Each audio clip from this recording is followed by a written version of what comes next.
کوئی امید نہیں تھی۔ ایک لڑکا جس کا نام بلال تھا۔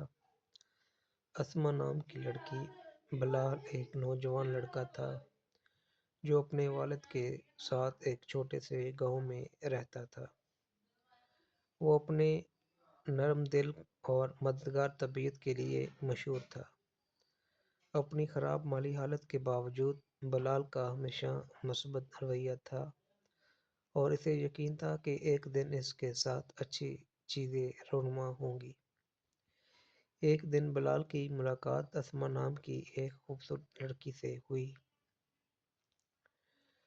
جو اپنے والد کے ساتھ گاؤں آئی تھی۔ اسما بلال کے مثبت رویے اور مہربان دل سے مسحور ہو گئی۔ وہ جلدی سے دوست بن گئے اور ساتھ وقت گزارنے لگے۔ تاہم اسما کے والد کو ان کی دوستی منظور نہیں تھی۔ اس نے سوچا کہ بلال اپنی بیٹی کے لیے اچھا نہیں ہے اور اس نے اسے دوبارہ ملنے سے منع کر دیا۔ اسما دل شکستہ تھی لیکن اپنے والد کی خواہش پر عمل کرتی رہی۔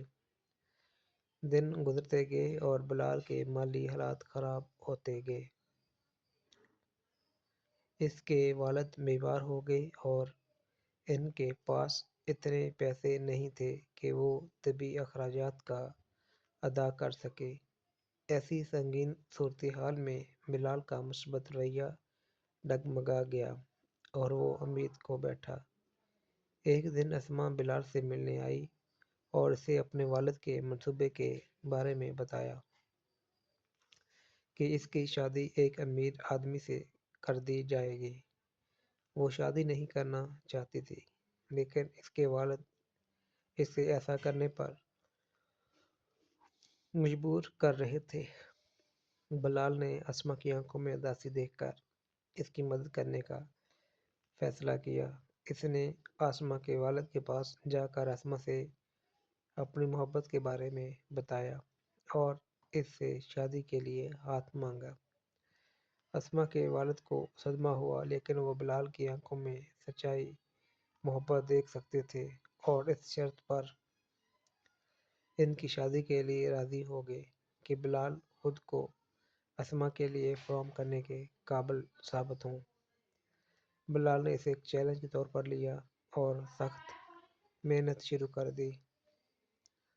اس نے لمبے گھنٹے لگائے اور ان کی مالی حالت کو بہتر بنانے کے لیے سخت محنت کی۔ ایسا ایسا لیکن یقینی طور پر بلال کی محنت رنگ لائے گی اور وہ اپنے والد کے طبی اخراجات کے لیے کافی رقم بچانے اور ایک نئی زندگی شروع کرنے کے قابل ہوں گے۔ اسما اور بلال کی شادی ہو گئی اور وہ ہمیشہ خوش و خرم رہنے لگے۔ انہوں نے ثابت کیا کہ محبت تمام رکاوٹوں کو فتح کر سکتی ہے۔